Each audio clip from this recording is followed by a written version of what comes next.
Captain Lee Daeho sat in his chair on the bridge of the New Horizon. The ship moved slowly through deep space far from Earth. They had been out here for 6 months looking for new planets and signs of life. So far, they had found nothing but empty space and dead rocks. "Captain," called Engineer Kim Taemin from his station.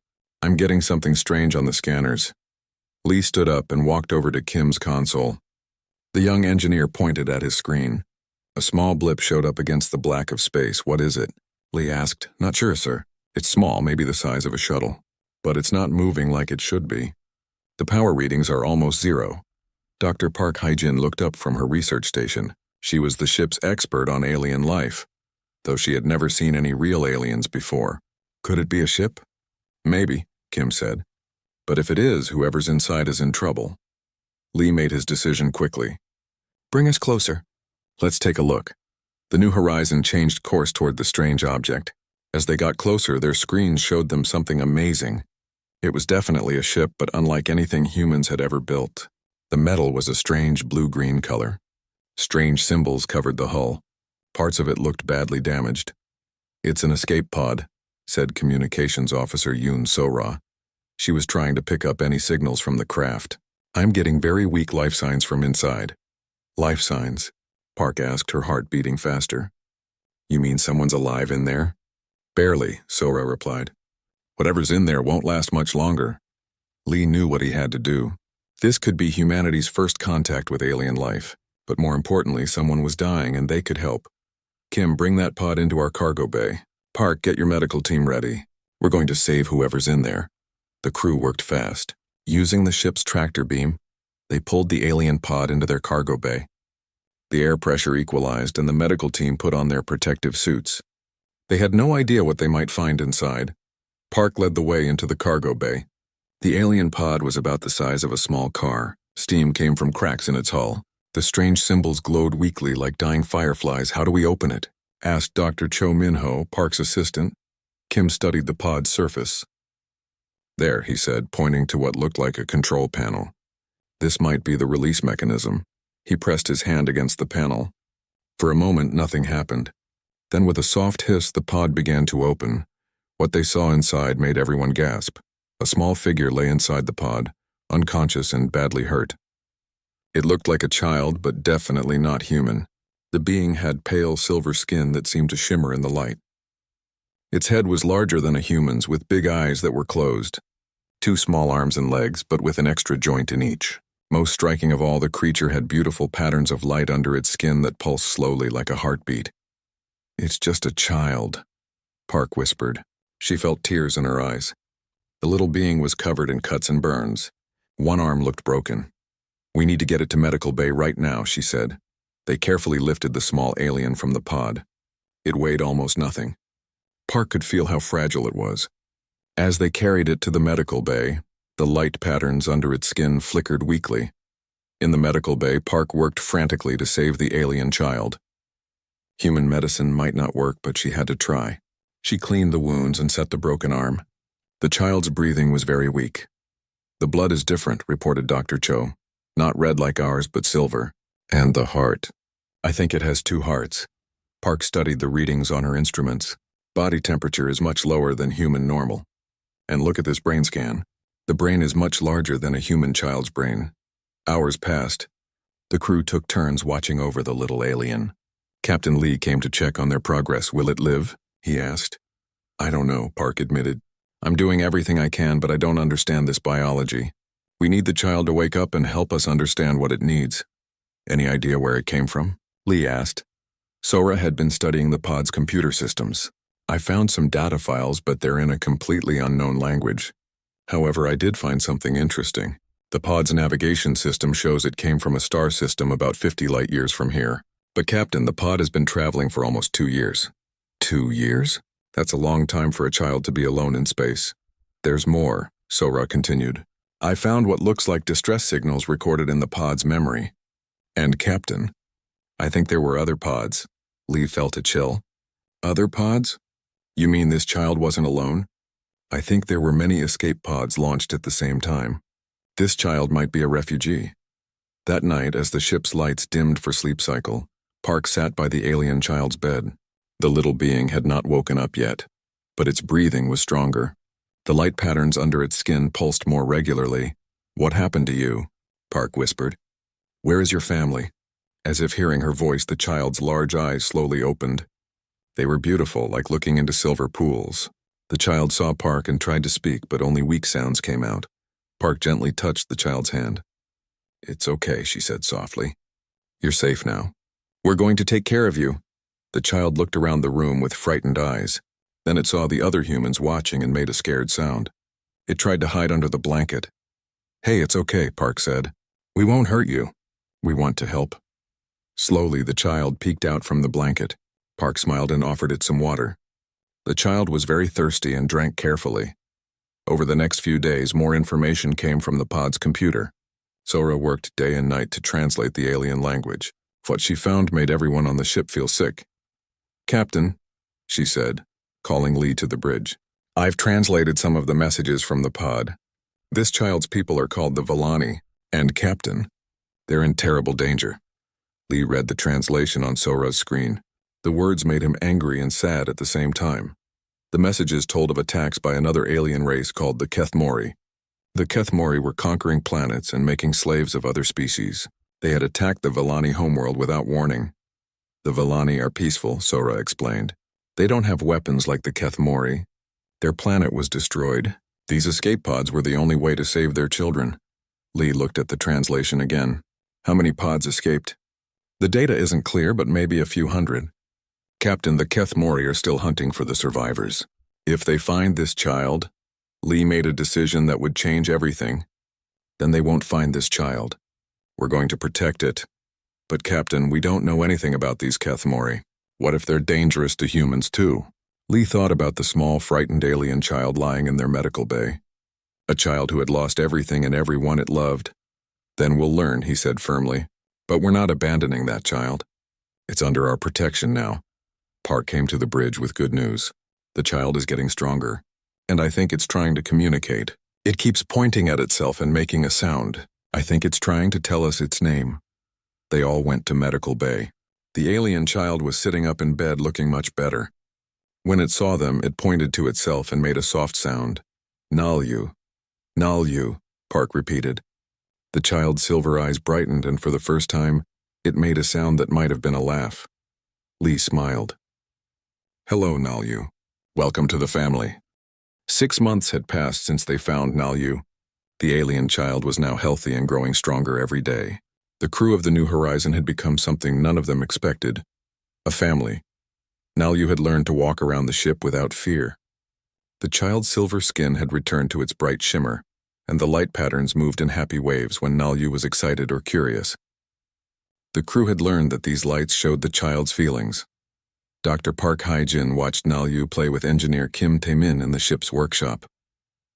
The child loved watching Kim fix things and build new devices. Kim had made special tools that were the right size for Nalyu's small hands. "Look, Dr. Park," Nalyu called out in Korean. The child had learned the language quickly, though the accent sounded musical and strange.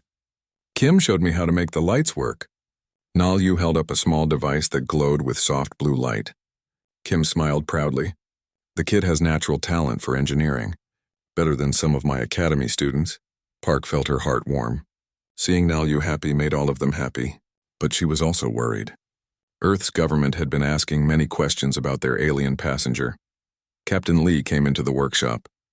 "Nalyu, could you go help Sora with the language files? She's trying to learn more Villani words." "Yes, Captain," Nalyu said and ran off, the light patterns under the child's skin dancing with excitement. When Nalyu was gone, Lee's face became serious. "We got another message from Earth Command. They want us to bring Nalyu to Earth for study." "Study?" Kim asked angrily. "Nalyu isn't a lab animal." "I know that," Lee said. "But Earth Command sees our first alien contact as too important to leave with a research ship crew." Park felt scared for Nalyu. "Captain, we can't let them take the child away from us. Nalyu trusts us. We're the only family the child has left. I've been reading more about Villani biology in the pod's files," Dr. Cho Minho said as he joined them. "Park, you need to see this." He showed them his tablet with translated Villani medical information. Villani children need emotional bonds to develop properly. Without a family group, their brains don't grow right. They become sick and can even die.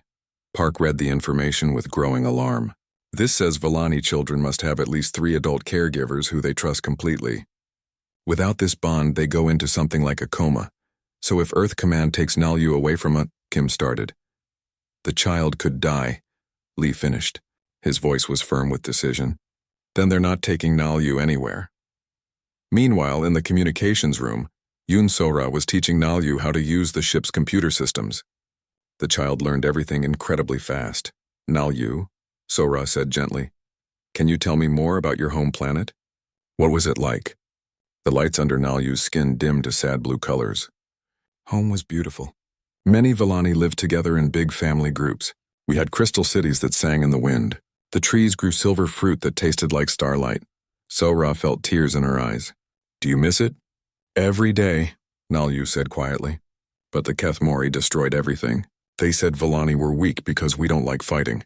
They made many of my people into slaves before they broke our world. I'm sorry, little one, Sora said, hugging the child gently. But now I have new family, Nalyu said, looking up at her with bright silver eyes. Captain Lee is like a father. Dr. Park takes care of me when I'm hurt. Kim teaches me to build things. You teach me about words and communication. Dr. Cho helps me understand my own body. I have good family now. Sora's heart broke and filled with love at the same time. This child had lost everything but still found hope with them. That evening, the crew held a meeting. Captain Lee had made his decision. I'm going to request that Earth Command allow us to formally adopt Nalyu, he announced. All of us as a group. We're going to ask for legal guardianship. Can we do that? Park asked. I don't know, Lee admitted. Humans have never adopted an alien before. But we have to try. Nalyu belongs with us, Dr. Cho spoke up. I've been preparing a medical report about Villani child development. If I can prove that separating Nalyu from us would be harmful, maybe Earth Command will listen. I'll help, Park added. I have 6 months of data showing how well Nalyu is developing with our care. Sora had been quiet, but now she spoke. There's something else. The language files from Nalyu's pod. I found references to other Villani survivors. There might be other children out there alone and scared. Kim stood up. Then we find them too. If there are more Villani children who need families, humans can help. One step at a time, Lee said. First we protect Nalyu, then we see what else we can do. The next morning they sent their formal request to Earth Command. Along with it, they included Dr. Cho's medical report, Dr. Park's development studies, and something special, a video message from Nalyu. In the video, the child spoke in careful Korean. My name is Nalyu.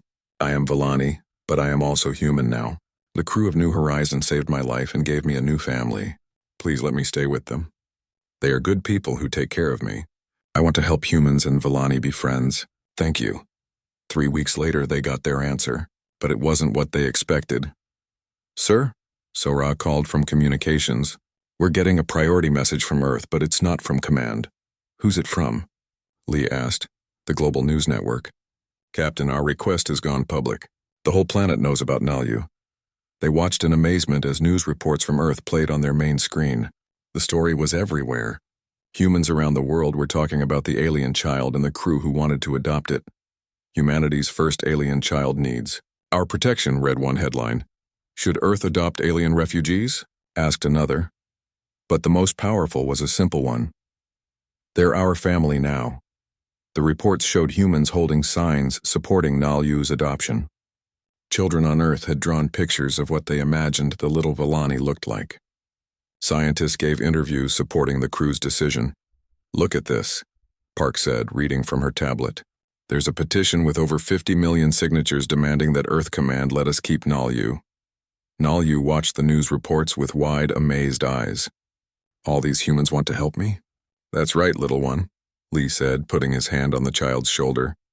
Humans protect children. All children, even alien ones. The lights under Nalyu's skin swirled in patterns they had never seen before, bright gold and warm pink colors that seemed to dance with joy. I want to thank them, Nalyu said. Can I send a message to Earth? Sora helped Nalyu record a new message.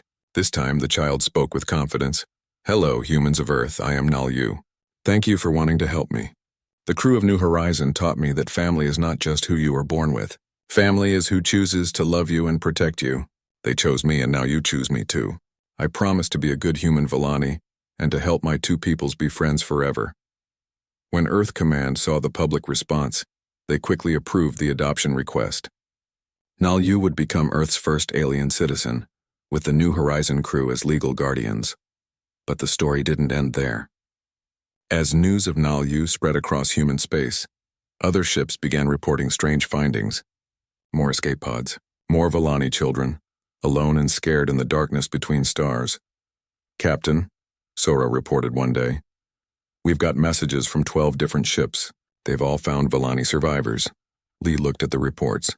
Dozens of Villani children, scattered across hundreds of light years of space. All of them orphans. All of them alone. What do we do? Park asked. Nal-Yu, who had been listening quietly, spoke up. "We saved them all. That's what families do." Lee smiled at the brave little alien who had taught them so much about what it meant to be human. "That's exactly what we do." He opened a communication channel to Earth Command. "This is Captain Lee Daeho of the New Horizon. We're requesting permission to begin the largest rescue operation in human history. We have children to save." On the screen, Nal-Yu's light patterns danced with hope and determination. The child had found a family, but more importantly, had taught humanity that family could be bigger than anyone ever imagined. The real adventure was just beginning. 2 years had passed since the rescue operations began. Hundreds of Villani children now lived safely with human families across Earth and the colonies. Nal-Yu had grown taller and stronger, and the child's Korean was now perfect. The young Villani had become Earth's first alien ambassador, helping other rescued children adapt to their new lives. Captain Lee stood on the bridge of the New Horizon, watching Nal-Yu work with the communications team. The child was teaching them more Villani language and culture. At 12 years old now, Nal-Yu had become wise beyond the child's years. "Captain," called engineer Kim Taemin urgently, "long-range sensors are picking up something big." "Really big?" Lee walked over to Kim's station. On the screen, he could see massive shapes moving through space toward human territory. "How big are we talking about?" "Over 300 ships, sir. They're still far away, but they're heading straight for Earth space." "And Captain?" These ships matched the designs in the Kethmori files from Nal-Yu's pod. Lee felt his blood turn cold. The Kethmori had found them. "How long until they reach our outer colonies?" he asked.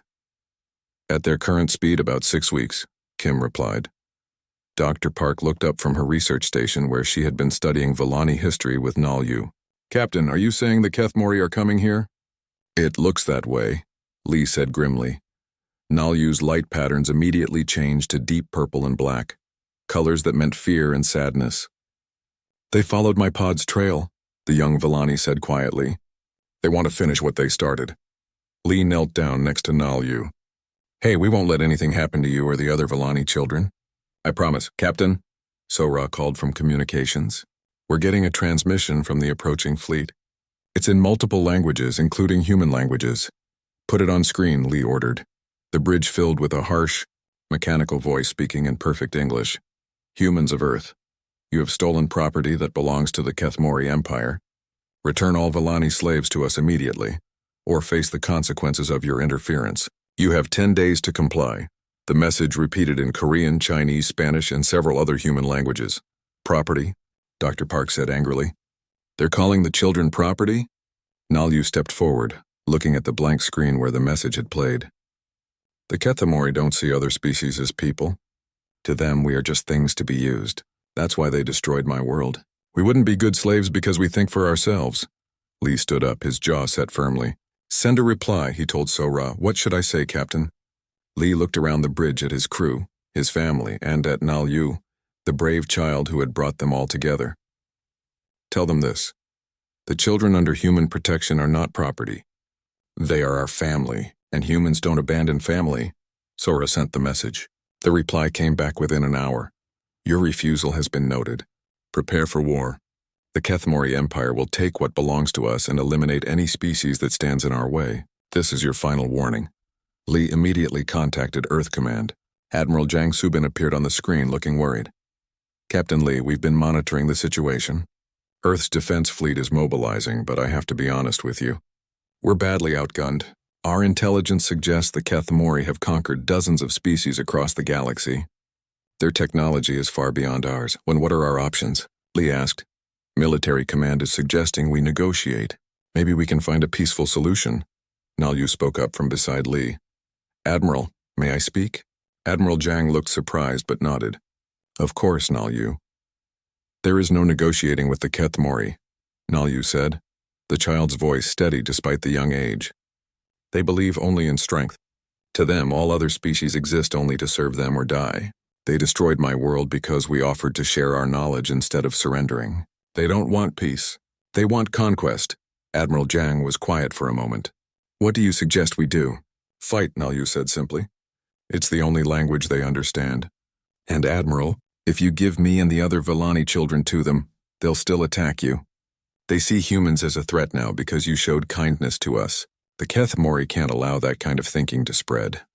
After the call ended, Lee gathered his crew in the briefing room. I want everyone to understand what we're facing. Earth Command estimates the Kethmori fleet is 10 times larger than our entire defense force. Their weapons are more advanced, their ships are faster and stronger. So what do? Kim asked. We do what humans do best, Lee said. We adapt. We find a way to win against impossible odds. Dr. Park leaned forward. Nalyu, you know more about the Kethmori than anyone. What can you tell us about their weaknesses? Nalyu thought carefully. They are very strong, but they have weaknesses. They don't work well together because they only respect fear. Their leaders fight each other for power. And they don't understand sacrifice for others. When my people tried to protect our children by sending escape pods, the Kethmori were confused. They couldn't understand why adults would risk their lives for children who weren't their own blood. That's it, Dr. Cho said suddenly. They don't understand human nature. They expect us to act like them, selfish and cruel, but we don't. Commander Baek Hyun-woo had arrived from Earth to help plan their defense. The Kethmori probably expect us to surrender when we see how outnumbered we are. They've conquered other species that way. Show overwhelming force, and the enemy gives up without a fight. But humans don't give up when we're protecting family, Lee said. Over the next weeks, Earth prepared for war like never before. Every ship that could carry weapons was called into service. Scientists worked day and night to develop new defensive technologies, but everyone knew they were still badly outmatched. Most heartbreaking moment came when Nalyu made a decision that surprised everyone. I want to surrender myself to the Kethmori. The young Villani announced during a strategy meeting. Absolutely not. Lee said immediately. Captain, listen to me, Nalyu said, the light patterns under the child's skin swirling with determination. If they get me, maybe they'll leave Earth alone. Maybe they'll stop hunting the other Villani children. Dr. Park knelt down and took Nalyu's hands. Sweet child, do you really think that would work? Nalyu's lights dimmed to sad blue. No, but I had to try. I don't want humans to die because of me. Nalyu, Captain Lee said firmly, look at me. You are not the cause of this war. The Kethmori are, and we're not fighting this war because we have to. We're fighting it because we choose to, because you're our family, and humans protect family. Kim stood up. The captain's right. We knew this day might come when we chose to save you, and we'd make the same choice again. Every human on Earth would make the same choice, Sora added. We've seen the polls. Over 90% of humans support fighting, rather than giving up any Villani children. Dr. Cho pulled up a news report on his tablet. Look at this, Nalyu. Children on Earth are recording messages for you and the other Villani kids. They're calling you their alien brothers and sisters. Nalyu watched the messages with wide, amazed eyes. Human children from around the world spoke directly to the camera. We won't let the bad aliens hurt you. You're our family now. Earth will protect you. The young Villanis. Light patterns changed to brilliant gold and warm pink. The colors of joy and love. I understand now, Nalyu said softly. This isn't about me. This is about what humans believe is right. You're not just protecting me. You're protecting the idea that strong people should help weak people, not hurt them. That's exactly right, Lee said proudly. Admiral Jang contacted them again with final preparations. Captain Lee, the Kethmori fleet will reach our outer defenses in 3 days. We're as ready as we can be, but I want you to know, if we lose this war, it won't be because we didn't try hard enough. It will be because we chose to do what was right instead of what was easy. Admiral, Lee replied, Humans have been winning impossible fights for thousands of years. We didn't get this far by giving up when things looked bad. On the last night before the battle, Nal-Yu sat with the crew in the ship's common room. The young Villani had prepared a special meal using recipes from both human and Villani traditions. "Whatever happens," Nal-Yu said, "I want you all to know that you saved me in every way a person can be saved. You gave me life, hope, and love. Even if the Kethmori win, they can't take that away." Lee raised his glass of water in a toast. "To family," he said. "To family," the crew replied. Outside the ship's windows, they could see the lights of Earth's defense fleet gathering.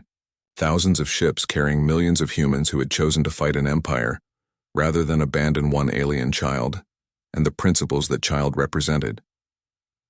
The war was about to begin, and humanity was ready. The first attack came without warning. The Kethmori struck at humanity's outer colonies with overwhelming force. 3 human settlements were destroyed in a matter of hours. The message was clear: surrender the Villani children or watch human civilization burn. Earth's response was swift and unified.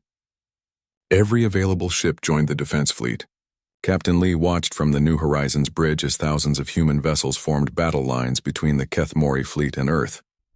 "Captain," Sora reported, "General Oh Sang-min is requesting all ships with Villani children aboard to retreat to the inner defense line." "Absolutely not," Lee replied firmly. "Nal-Yu is part of this crew. We fight together." On the main screen, General O's weathered face appeared. "Captain Lee, the New Horizon isn't a warship. You should evacuate to safety." "With respect, General, the New Horizon crew started this war when we chose to protect an alien child. We'll see it through." Beside Lee, Nal-Yu stepped forward. The young Villani had grown taller over the past weeks, and the light patterns under the child's skin pulsed with determined blue and silver. "General O," Nal-Yu said, "I can help. I know Kethmori tactics and weaknesses. Let me contribute to the fight." General O studied the alien child for a moment. "What do you propose?" "The Kethmori use fear as their main weapon. They expect their enemies to panic and scatter. But if human ships fight with coordination and bravery, it will confuse them. They've never faced an enemy that fights harder when protecting something they love." Dr. Park had been analyzing the Kethmori attack patterns. "Nal-Yu's right. Their ships are powerful, but they fight like individual predators, not as a coordinated force. They expect us to break formation and run. Then we don't give them what they expect," General O said grimly. The second battle came near Jupiter's moons. This time humanity was ready. The Kethmori fleet charged forward in their usual intimidating formation, expecting the human ships to retreat in fear. Instead, the human fleet held position and fought back with everything they had. Lieutenant No Yeon-soo piloted her fighter through the chaos of battle. She had volunteered for the most dangerous missions. After seeing Nal-Yu's broadcast to Earth, the young pilot thought about the brave alien child who had lost everything but still chose to trust humanity. "This is for all the kids," she whispered as she targeted a Kethmori warship, human and alien alike. Her missiles struck the enemy ship's weak point, information Nal-Yu had provided about Kethmori shield vulnerabilities. The massive vessel exploded in a brilliant flash. Across the battlefield, human ingenuity began to show results. Earth's engineers had developed new weapons based on Villani knowledge that Nal-Yu had shared. The young alien had spent weeks working with Dr. Han Kyung-min, explaining Kethmori technology and how it could be defeated. "Their ships are powerful but inflexible," Nal-Yu had explained. "They use the same tactics that worked against other species. But humans think differently. You adapt and change." The battle raged for 18 hours. When it ended, both sides had lost many ships, but something important had changed. The Kethmori had expected an easy victory. Instead, they found themselves in a real fight. "The enemy is regrouping," reported Commander Bayek from his tactical station. "But our analysis shows they're confused. They're not used to facing resistance this strong." Nal-Yu had been monitoring Kethmori communications using the New Horizons advanced systems. "Captain, I'm picking up arguments between their commanders. They're blaming each other for the losses. This is exactly what I hoped would happen." But the war was far from over. The Kethmori changed their strategy, attacking human colonies directly rather than fighting the defense fleet. They wanted to force humanity to spread their forces thin. The attack on New Shanghai Colony was devastating, but instead of breaking human resolve, it made them fight harder. Rescue ships rushed to help survivors, while military forces struck back at Kethmori supply lines. They don't understand, Nalyu observed as they watched news reports of humans helping each other during the crisis. When the Kethmori attack one human settlement, all humans feel the pain. It makes you stronger, not weaker. The turning point came when Nalyu made a suggestion that changed everything. "Captain," the young Villani said during a strategy meeting, "I want to broadcast a message to other enslaved species in Kethmori space." "What kind of message?" Lee asked. "The same message humans sent when they found me, that there's hope, that someone will fight for the weak against the strong." Dr. Park looked concerned. "Nalyu, that could be very dangerous. If the Kethmori intercept the transmission, they'll know exactly where we are," Nalyu finished. "I know, but Captain, there are millions of enslaved beings across the galaxy. They need to know that someone is fighting back. They need to know they're not alone." General O joined the discussion via video link. "It's risky, but it could work. If we can inspire rebellions across Kethmori space, their empire becomes vulnerable." Lee looked at his young alien family member. "Nalyu, are you sure about this?" The patterns under Nalyu's skin glowed bright gold with determination. "When I was alone in that escape pod, I thought I was the last Villani in the universe. I thought my people's story was over. But humans taught me that no one has to face darkness alone. Now I want to teach that to others." The broadcast went out on all frequencies, transmitted by the most powerful communications array in human space. Nalyu spoke in multiple languages, some human, some alien tongues the child had learned from other rescued survivors. "My name is Nalyu. I am Villani, and I was a slave of the Kethmori Empire. I escaped, and I found something the Kethmori said was impossible, a species that protects those who cannot protect themselves. Humans found me dying in space. They saved my life and made me part of their family. When the Kethmori came to take me back, humans said no. They are fighting an empire to protect one alien child they barely knew. To all enslaved beings listening to this message, you are not alone. There are people willing to fight for your freedom. The Kethmori want you to believe you are powerless, but you are not. Every small act of resistance matters. Every moment you hold on to hope weakens their control. Freedom is possible. I am proof of that. Fight back. Help is coming." The response was immediate and overwhelming. Across dozens of star systems, enslaved species began to rebel. The Kethmori had ruled through fear and superior force, but they had never faced coordinated uprisings on this scale. Reports flooded in from Kethmori space. Slave workers were sabotaging factories. Captured soldiers were escaping and forming resistance groups. Entire slave worlds were rising up against their masters. "It's working," Sora reported excitedly. "We're intercepting Kethmori military communications. They're having to recall ships from our front to deal with rebellions at home." But the Kethmori response was swift and brutal. They began destroying entire slave worlds rather than lose control of them. "They're committing genocide," Dr. Park said, reading the reports with horror. Nalyu watched the news with tears streaming down the young face. "I did this. I caused this. All those people dying because of my message." Captain Lee knelt beside Nalyu and took the child's hands. "No, little one. The Kethmori caused this. They chose to murder innocent people rather than give up their empire. You gave those people hope. You gave them a chance to die free instead of living as slaves. But so many are dying, and many more are living free for the first time," Lee said gently. "The rebellion isn't just about this war anymore. It's about the future. Those brave beings who are fighting back, they're fighting so their children won't have to live in slavery." The war continued for months. Human forces, now aided by escaped slaves and rebel groups, slowly pushed the Kethmori back. Each victory was hard-won and costly, but humanity never wavered in their determination. Young pilots like Lieutenant No flew mission after mission, inspired by the story of the crew who adopted an alien child. Engineers like Dr. Han worked around the clock, developing new technologies based on information provided by rescued slaves from dozens of species. But the most important battles weren't fought with weapons. They were fought in the hearts and minds of beings across the galaxy who dared to believe that freedom was possible. Nalyu had become the voice of that hope.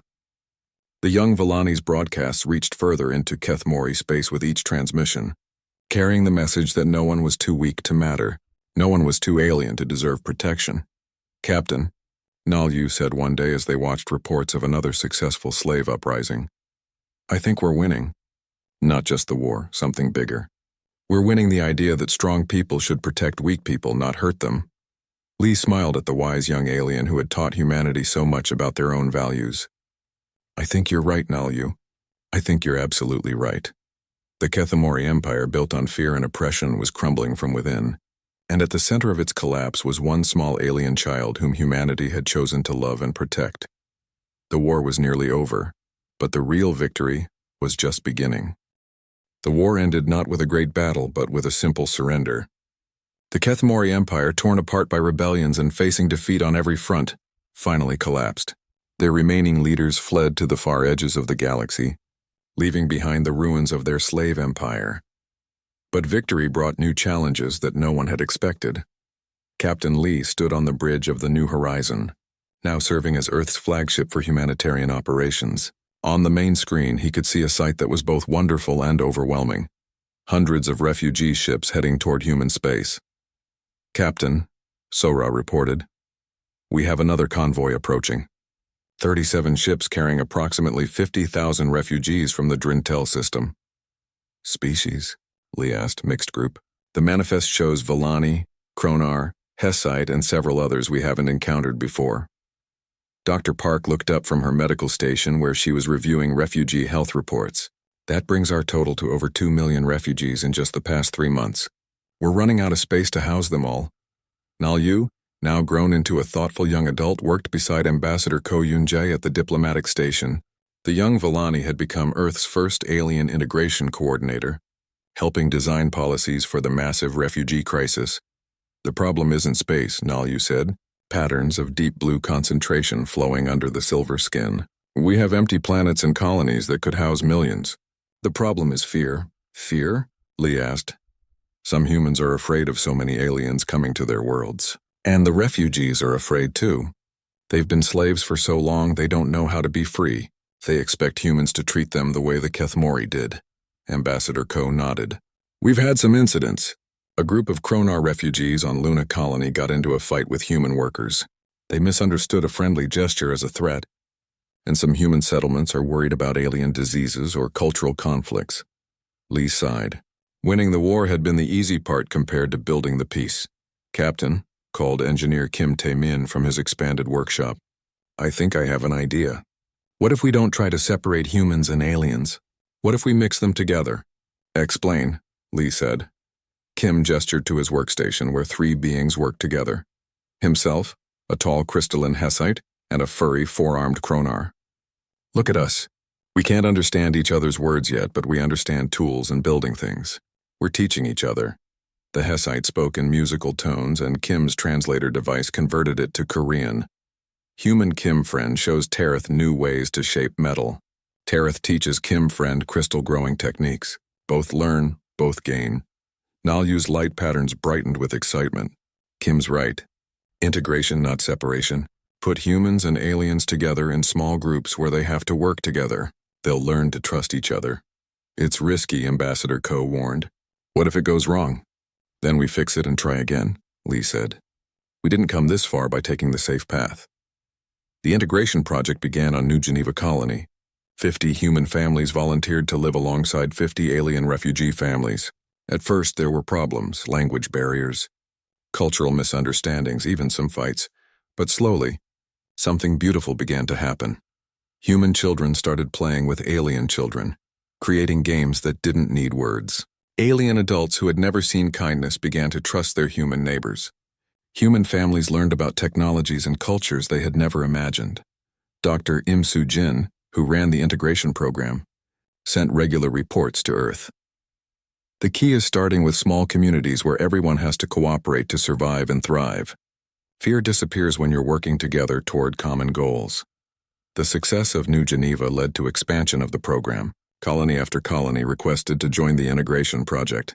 Something unprecedented was happening, the birth of a truly galactic civilization. But the most important moment came when a young, human girl named Lee Min-jung befriended a Villani child named Kesna in one of the integration colonies. Nalyu, Min-jung said during a video call to the New Horizon, Kesna doesn't have light patterns like you do. Why? Nalyu smiled gently. Kesna is from a different Villani clan. Some of us have light patterns, some don't. Some of us are tall, some are short, just like humans have different skin colors and hair. Oh, Min Jung said, then brightened. So we're all different, but we're all people. That's exactly right, Nalyu said. The young alien's light patterns danced with joy. It was a simple observation from a child, but it captured something profound. Across the galaxy, millions of beings from hundreds of species were learning the same lesson. 5 years after the war ended, Captain Lee attended the opening ceremony of the Galactic Integration Council on Earth. Representatives from over 300 species had come together to create the framework for their new civilization. Nalyu, now serving as the Council's first Director of Species Relations, gave the opening address. 5 years ago, I was a frightened child fleeing the destruction of my world, Nalyu said, speaking to the massive audience of humans and aliens. I thought my story was ending. Instead, it was just beginning. Humanity taught me that family isn't about blood or species. Family is about choosing to care for each other. Today we make that choice on a galactic scale. The Keth Mori believed in conquest through fear. They taught that the strong must rule the weak. But we have proven something different. We have shown that the strong can lift up the weak. And together we all become stronger. Today, we establish the Terran Family Alliance, not because we are the same, but because we choose to value our differences. Not because it is easy, but because it is right. The applause from hundreds of different species created a sound unlike anything ever heard before. After the ceremony, the original crew of the New Horizon gathered in their old ship, now permanently docked as a museum and memorial. Do you ever wonder what would have happened if we hadn't found that escape pod? Dr. Park asked as they sat in their old common room. No, Lee said firmly. Because that's not who we are. Humans find lost children and bring them home. It's what we do, Kim laughed. I never imagined that fixing one alien escape pod would lead to rebuilding galactic civilization. The best changes often start small, Sora observed. One child, one family, one choice to help. Nalyu sat among them, no longer the frightened child they had rescued, but still very much their family. Do you know what I learned from all this? The young adult asked. What? They all said together. That the most powerful force in the universe isn't technology or weapons or even love, Nalyu said. It's the decision to do what's right, even when it's hard, even when you're afraid, even when everyone says it's impossible. Dr. Cho, now retired but still sharp, smiled. And what have you decided to do next? Nalyu's light patterns swirled with determination and hope. Keep building the family. There are still lost children out there, still people who need help. The galaxy is big, but it's not too big for all of us to take care of each other. Through the ship's windows, they could see New Earth's capital city. Humans and aliens walked together in the streets below. Children of dozen species played in the parks. Families that would have been impossible to imagine a decade ago shared meals and laughter. Look at that, Park said softly. We really did it. No, Lee corrected gently. We started it. Every generation will have to choose again, fear or love, conquest or cooperation, building walls or building bridges. But we showed them it's possible, Nalyu added. We proved that family can be bigger than anyone ever imagined. Captain Moon Ja-hyun's voice came over the ship's communication system. She was now leading the ongoing rescue missions to the far reaches of space. New Horizon, this is the rescue fleet. We've found another group of survivors, a species we haven't met before. They're scared and alone, requesting guidance. Lee smiled and activated the reply channel. This is Captain Lee. Tell them what we told Nalyu all those years ago. They're safe now. We're going to take care of them. Welcome to the family. Far above Earth, transport ships continued to arrive daily, carrying beings who had never known freedom, never known kindness, never known what it meant to be part of something bigger than survival. Each ship brought new challenges, new cultures, new ways of thinking, but they also brought new possibilities, new knowledge, new reasons for hope. The Terran Family Alliance grew stronger with each new member, not because they were perfect, but because they were committed to the idea that everyone deserved protection, respect, and love.